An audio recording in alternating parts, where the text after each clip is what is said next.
Patrick Treacy, my very old friend, Patrick Treacy, who has worked in the field of aesthetics in this country, many other countries. He's published 9 books.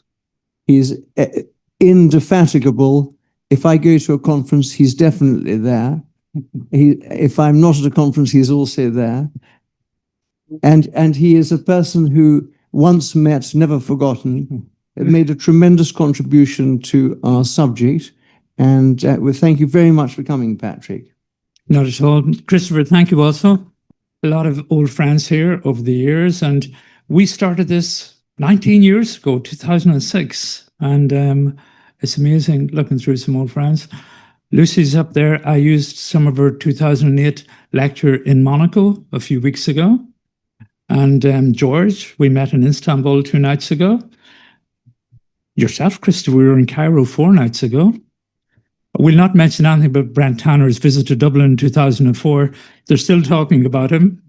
7 minutes. Okay, here we go. Okay, so Christopher had asked me regarding the possibility of venous occlusion because I'd done some work on this some years ago. And what I'm going to do is I made up some of this lecture on my way back from Cairo a few nights ago. So I did it on my phone, and as a consequence, you may have to read some of the script as I scroll on video.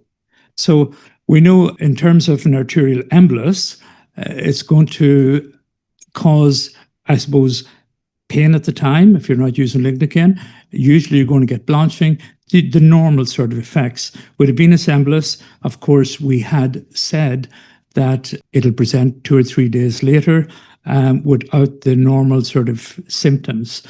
As a consequence, I was asked by Christopher regarding backing up Anna's lecture, and it's probably difficult for you to read that, but he had said you couldn't hunt out your 2016 lecture and have a look at it and see what you'd think. So I had looked at Anna's one, and what I had said, 2003 with the Hosepipe theory, and I suppose 2012 was it when that lecture was there, I had come up with what we call the Roundabout theory. This patient had presented 2 or 3 days later, there's no doubt about it. And as a consequence, by the time I seen her, it was 2 weeks later, she'd been to the plastic surgeon, said they could do nothing. And it made me come up with the helper technique, which was an award-winning technique that involved the use of hyperbaric oxygen, obviously. It also involved the use of stem cells, PRP, and we give them a 30-day reign. One of the problems of PRP is that it's very much growth factors, particularly, I suppose, vascular growth factors. So when the patients get the response, you have 2 problems. The first thing is the face is very red because of the vascular problems that it contributes to. So you have to IPL them after 6 weeks so that as a consequence the vascular, I suppose, condition begins to be treated medically. So you've got 2 problems there. The first thing is it's 3 treatments, 3 weeks apart. So you're going to knock it back for a couple of months.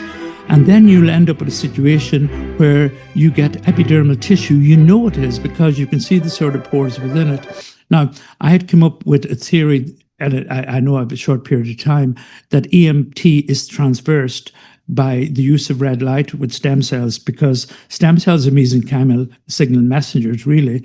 The Chinese agree with my work now, and they've published some work contributing to me that keratinocytes within the papillar area can be reversed back into epidermal tissue. EMT is this epidermal migratory transitional zone where, unfortunately, when it goes in the other direction, it forms tumor.